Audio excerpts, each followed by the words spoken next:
எல்லாருக்கும் வணக்கம். இந்த பதிவில் எதை பற்றி பார்க்க போகிறோம்னா, கெடுவான் கேடு நினைப்பான் அப்படின்னு ஒரு பழமொழி இருக்குது.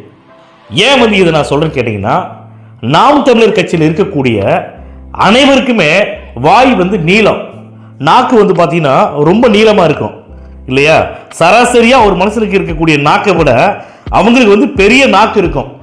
இந்த பதிவை கேட்டு நாம் தமிழர் கட்சியில் இருக்கக்கூடிய தொண்டர்களாக இருக்கட்டும், நிர்வாகிகள் யார் வேணாலும் எனக்கு தொடர்பு கொள்ளலாம். நான் ஏன் இந்த வார்த்தையை சொல்கிறேன்னா, அதாவதுங்க, ஏற்கனவே நான் சொல்லியிருக்கேன், அரசியல் கட்சி பொது வாழ்க்கையில் யாராவது வந்திருக்காங்க, பிரபலமான பெரிய நடிகர்கள், உச்சத்தில் இருக்கக்கூடிய நடிகர்கள் அரசியலுக்கு வந்திருக்காங்க. நீங்கள் நடிகர்கள் மட்டும் இல்லை, அவரும் அரசியல் கட்சி தலைவர் தான். உங்களுடைய அண்ணன் சீமான் அவர்களை மட்டும் வாடா போடா அவனை சொன்னா உங்களுக்கு மூக்கு மேல ரோசம் ஏறுது இல்ல? அதே மாதிரி தான் மற்ற தலைவர்கள், மற்ற இன்னொருத்தர் பாத்தீங்கன்னா தலைவராக தலை வச்சு கொண்டாடிட்டு இருப்பாங்க.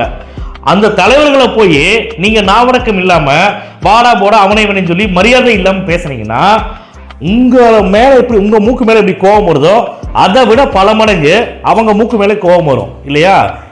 ஒவ்வொரு ஆண்மகனுக்கு கோபம் வரும். அதனால நீங்க என்ன பண்ணீங்கன்னா, டிடிவி தினகரனை பத்தி தகாத வார்த்தையில் பேசிட்டாரு. இன்னைக்கு டிடிவி தினகரன் அவர்களுடைய ஆதரவாளர்கள் எல்லாமே போயிட்டு சாட்டை துரைமுருகனை அடிக்க போயிட்டாங்க வீட்டில். நீ வாடா, வெளியில வாடா, நீ எப்ப எங்க தலைவர் பேசுவ, நீ வெளியில வாடா அப்படின்னு போட்டு எக்கச்சக்கமான பேர் லேடிஸ் சேர்ந்து இருக்காங்க. அவங்க காசு கொடுத்து கூட்டிட்டு வந்தாலும் சரி, இல்ல அவர்களுடைய நிர்வாகிகளா இருந்தாலும் சரி. ஆனா ஒரு தலைவர், எங்க தலைவரை நீ எப்படி தப்பா பேசலாம்னு சொல்லிட்டு சாட்டை துரைமுருகன் வீட்டு வாசலுக்கே போய் நிக்கிறாங்கல்ல, அதுதான் தேவைங்கிறேன் நான். இதே மாதிரி தாங்க இவங்க நாக்கை உண்மையிலே சொல்ற நாக்களை கட்டுப்படுத்தணும். அதாவது நாவடக்க வேணும். நீங்க அரசியல் ரீதியா, கொள்கை ரீதியா ஒருத்தர் விமர்சனம் பண்ண வேணாம்னு சொல்லல. ஜனநாயக நாட்டில் யாரை வேணாலும் விமர்சனங்கள் பண்ணலாம். ஆனா தன்னடக்கத்தோட, மரியாதையோட, ஒழுக்கத்தோட கண்டிப்பா நீங்க விமர்சனம் பண்ணனீங்கன்னா உங்களுக்கு எந்த பாதிப்பும் கிடையாது. இல்லைன்னா ரோட்ல போற யாரோ ஒருத்த கூட கள்ளத்துக்கு உங்க மேல அடிச்சுட்டு கூட போயிட்டே இருப்பான்.